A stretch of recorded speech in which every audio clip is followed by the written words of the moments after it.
Sveiki, pasižiūrėkime, kas jūsų laukia meilėje. Bus 3 kortos, vėlgi, ir pasižiūrėsime, pasirinkite vieną kortą. Primenu tik tai, kad iki naujų metų konkursas yra.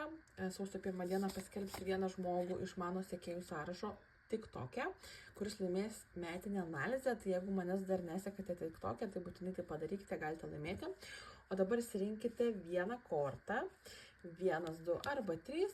Kartu panaudosiu ir laiko orakulą, pasižiūrėsime, kada tam tikri dalykai gali vykti.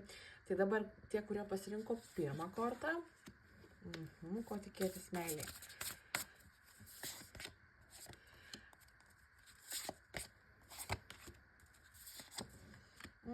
Žmonės, kurie pasirinko pirmą kortą, sulauksit komunikacijos kažkokio aiškumo, kažkokios tai žinutės iš žmogaus.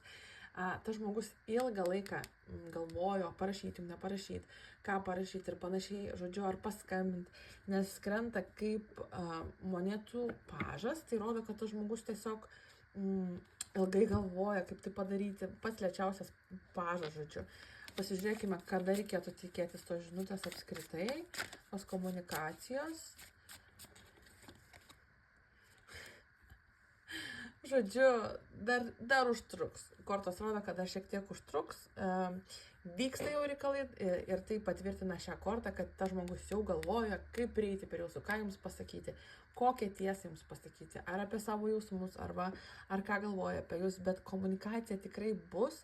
Žodžiu, kas pasirinko pirmą kortą, tai meilėje galite sulaukti tiesiog kažkokios tai žinutės iš žmogaus, kuris jums patinka, arba žmogus, kuriam jūs patinkate. Jeigu esate šiuo metu santykiuose, tai galite sužinoti kažkokią tai tiesą arba kažkokią dalyką, kuri yra nuo jūsų nuslėpęs jūsų partneris arba partnerė. Pasižiūrėkime žmonės, kurie pasirinko kortą 2. Kas jūsų laukia meilėje artimiausiu metu?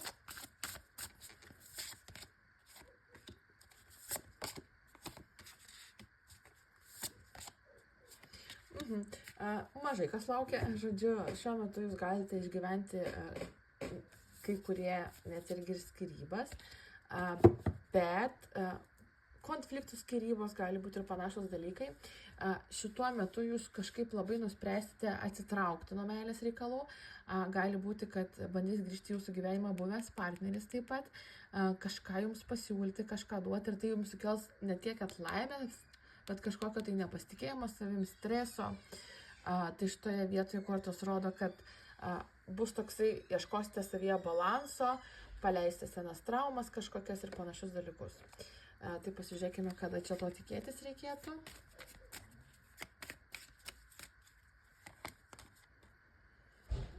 Dabar, žodžiu, jums metas tiesiog paleisti tą seną kažkokį žmogų, kažkokią traumą, seną ryšį, kažkokius senus santykius, įsitikinimus ir panašiai.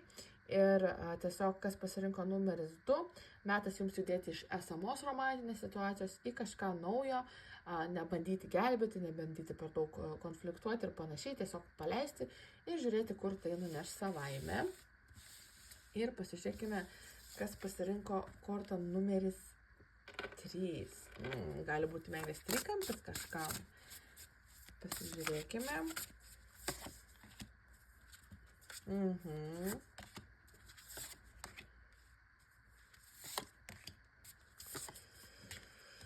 Tikrai gali būti meilės trikampis. Iškrito kaip tik du jaunuoliai. Žodžiu, kortos rodo, kad galite, jeigu esate santykiuose, galite nuslysti į šoną arba galite sulaukti kažkokio tai naujo pasiūlymo, romantinio pakvietimo į pasimatymą, flirto iš žmogaus, su kuriuo jūs nesate santykiuose. Nes čia yra žmogus, su kuriuo jūs kaip ir esate santykiuose arba ryšyje, arba žmogus, apie kurį jūs galvojate, kuris jums labiau rūpi. Ir čia yra žmogus, kuris dar tik tai ateina ir pasiūlys jums kažką naujo.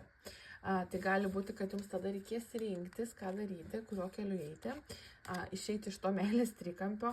Vienas žmogus gali būti ugnies ženklas, šaulys, avinas arba liūtas, kitas žmogus gali būti vėžys, skorpionas, žuvis, bet nebūtinai, tiesiog tokios energijos šiuo metu yra. Ir dar pasižiūrėkime, ką reikia daryti.